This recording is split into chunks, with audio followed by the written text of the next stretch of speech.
सास, ये बर्तन किसने तोड़े हैं? बहू, हमारी लड़ाई हो गई थी। सास, अच्छा तो ये पलंग कैसे टूटा? बहू, वो हमारा समझौता हो गया था। तू समझा? पत्नी पति से बोली, उठ जाओ, मैं चाय बना रही हूँ। पति, तो मैं कौन सा पतीले में सो रहा हूँ?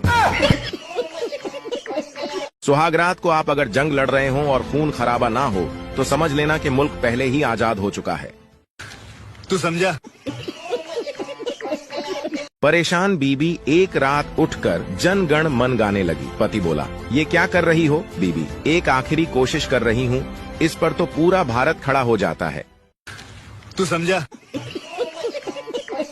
अगर एक तरफा प्यार करने वालों की गिनती की जाए तो अलग से एक राज्य बन सकता है जिसका नाम सिंगलिस्तान होगा और वहाँ का राष्ट्रगान होगा, तू प्यार है किसी और का, तुझे चाहता कोई और है।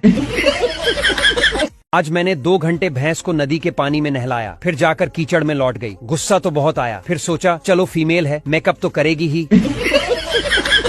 क्लास में टीचर ने पप्पू से पूछा, तुम सारे पक्षी के बारे में सब कुछ जानते हो? पप्पू बोला, हाँ बिल्कुल। टीचर बोली, अच्छा ये बताओ ऐसा कौन सा पक्षी है जो उड़ नहीं सकता है? पप्पू बोला, मरा हुआ पक्षी नहीं उड़ सकता है मैम। कितनी भी अच्छी मूवी देख लो पर जो मजा मोहल्ले की लड़ाई देखने में आता है वो मजा कहीं नहीं मिलता।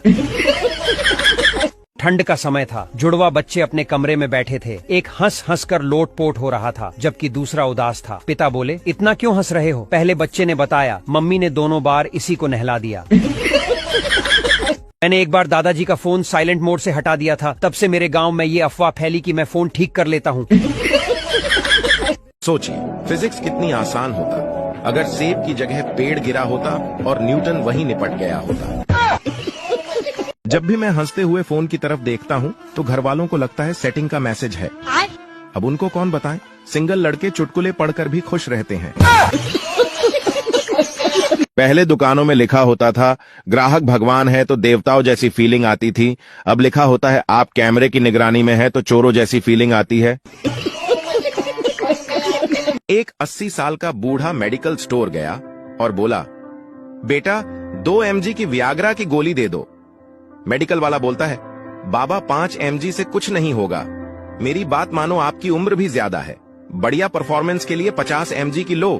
बाबा बोलता है, बेटा कहीं परफॉर्मेंस नहीं दिखानी, बस इतना सा खड़ा हो जाए कि मूतने पर चप्पल गीली ना हो।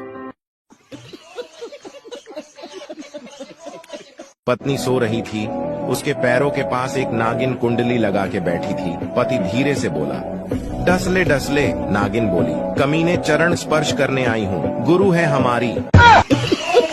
जिनकी एक मुस्कुराहट पर हम अपनी जिंदगी फना कर गए, वो बंद कमरे में भी मुंह में लेने से मना कर गए।